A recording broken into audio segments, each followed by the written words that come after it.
The army thought the experiment was a failure, that their drug didn't work.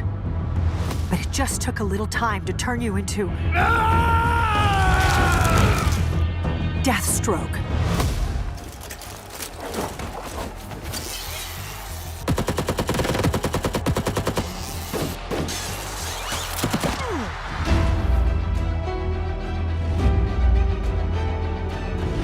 Where's my boy? Where's Joseph? Will you join Hive? Or will my men slit little Joseph's throat here and now? The answer is no.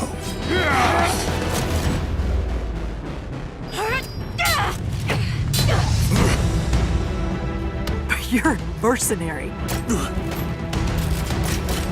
And the people that you love have paid a terrible price. You see, I have a secret. I'm a knight, like the ones in our favorite book. Roaming a dangerous world. And I don't want those dragons to hurt you, ever again.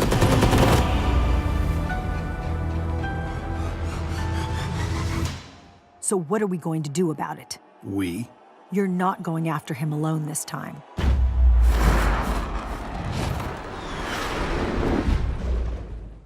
Welcome back, everyone. It's Charlie. This is going to be my new Batman Deathstroke video. That's right, they made a Deathstroke movie, if you can believe it. So I'll explain what's going on with this, what's going on with the larger reboot of the DC animated movies since Justice League Apocalypse War, and what's going on with Deathstroke in the live-action DCEU movies after Justice League.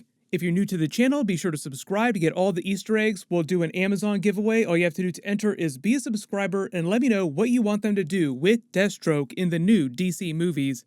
The basic premise of the movie is that this retells a version of his origin story, but it is different from the canonical comic book version of his origin story that you've seen in a lot of the other adaptations. They did a version of Deathstroke on Titan Season 2 recently as part of the Nightwing origin story. They were doing the Judas Contract storyline during that season, so they told his backstory as part of the Judas Contract. Classic Teen Titans story. But this version of the movie changes some of the aspects about his family members and where they come from. So for instance, Rose Wilson's backstory as Ravager is a little bit different, Jericho's backstory is a little bit different.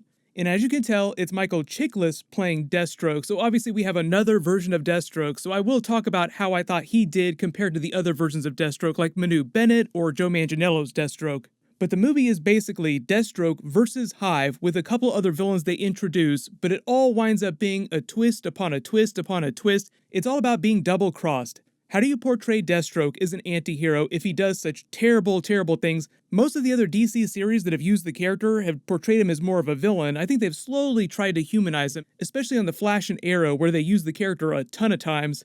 The way they accomplish that in this movie is by putting him against villains through Hive that have no moral code, no sense of honor, and that's his whole thing, is that he does do terrible things, but he does have a code of honor that he operates by. He's supposed to be true neutral, a true mercenary. As happens in the comics, usually what winds up getting him, though, is his past catches up to him and bites him in the ass, sometimes literally. The movie focuses heavily on the consequences of his actions and how it destroys his family and his broken relationships with his wife, with his 2 children. The biggest change they make from the comics, though, is that there's no Grant Wilson as part of this storyline. A lot of you may have seen a version of this earlier this year when they released it on CW Seed in a bunch of smaller chunks. So what they're doing now is they're just combining it all into a Blu-ray and home video that they're releasing next week. So if it seems weird or you're having deja vu like, wait a minute, didn't I already watch this? You probably did, it's just that they're releasing it in a slightly different way.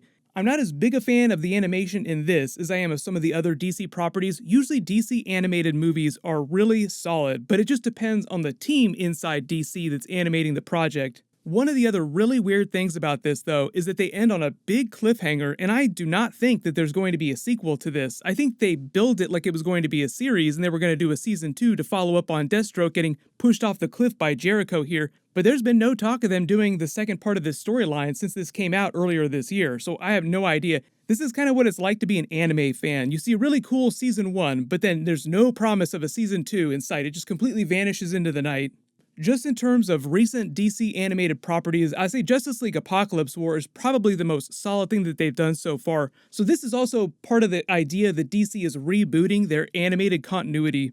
If you didn't see Apocalypse War, it's one of their better movies that they've done the last couple of years. At the end of that movie, because they basically completely derp that timeline, the Flash pulls another Flashpoint, and there's a big teaser for DC Rebirth movies. Like they're trying to launch another animated franchise through the DC Rebirth title. Everything would change. And some of those changes may be shite. But the movies that they're talking about rebooting in terms of the line of continuity is just the Justice League mainstream animated films. The one that started with Justice League Flashpoint, then Justice League War, where Darkseid shows up on planet Earth and the Justice League forms for the first time. Then more recently, they did The Death of Superman, then The Reign of the Superman, and now Justice League Dark Apocalypse War. So it's just those movies with those voiceover actors. There'll still continue to be a ton of DC movies every year. But they're just using the opportunity to bring in new creative, bring in new voiceover actors. So for instance, the brand new Superman movie, Superman Man of Tomorrow, that they're going to be releasing next week as part of DC Fandome, has a completely different voiceover cast, and the animation style looks vastly, vastly different from the animation style of these Justice League animated films. You're all getting excited about Robert Pattinson and Matt Reeves' new Batman movie that's based on the Long Halloween storyline. Well, DC announced that they're actually doing Batman the Long Halloween as an animated movie sometime next year, too. There's no trailer for that yet, so we haven't seen any animation. But it'll also be another example of them just trying different things, new teams, new animation styles, so it'll be fun to see what that actually looks like. The last we've seen Deathstroke in the live-action movies right now is actually the Justice League theatrical cut. Joe Manganiello was teasing that the Justice League Snyder Cut is going to have a completely different ending and post-credit scene, so I'm guessing that he has a little bit more dialogue. He barely even speaks at all during the theatrical cut, but most of that footage was actually shot by Joss Whedon, so none of that stuff that you saw in the theatrical cut with Deathstroke and Lex Luthor is going to be in the Snyder Cut. Without having seen the full Snyder Cut yet, all I really know about the alternate versions of Deathstroke during that movie is that they have a similar scene where he breaks Lex Luthor out at the end of the movie. They have a brief conversation about setting up their own team, like the Legion of Doom, and that's about it. But it's a very different type of conversation that goes down in a very different way from the theatrical cut. Originally, when they cast Joe Manganiello as Deathstroke, it was actually more for the Batman movie when Ben Affleck was still going to be directing and writing that movie and starring in it. That was going to be Batman vs. Deathstroke in an Arkham-style movie with Batman fighting his way down level by level in Arkham, but Ben Affleck, the way he explains it, left the project just because he couldn't find a way to crack the story, and he was just so fatigued with playing the Batman character that he wanted to pass it on to someone else. That someone else wound up being Matt Reeves, who then cast Robert Pattinson. They'll be previewing that movie at DC Fandome this weekend, so we'll see a lot more of that for the rest of the year. Then after he was going to appear in the Ben Affleck version of the Batman movie, he would have gone on to a Deathstroke solo movie in the DCEU. We don't know a lot about that movie other than he would have just been an anti-hero like the Mandalorian, so I think that's a good comparison to make because they both live by strict moral codes, they walk around in some crazy armor, and even though they're not evil themselves, they do have to do a lot of terrible stuff in the line of duty. Post all your Deathstroke Baby Yoda memes. I feel like they could have done a really awesome version of that, but the Mandalorian got there first with Baby Yoda and the Mando. Joe Manganiello said he would still love to do a Deathstroke movie, even though it seems like it's going to be sitting on a shelf for a while. They have no plans to do it anytime soon. It's always possible that they bring that character back through the Suicide Squad franchise if the new James Gunn Suicide Squad movie is as successful as it seems like it's going to be.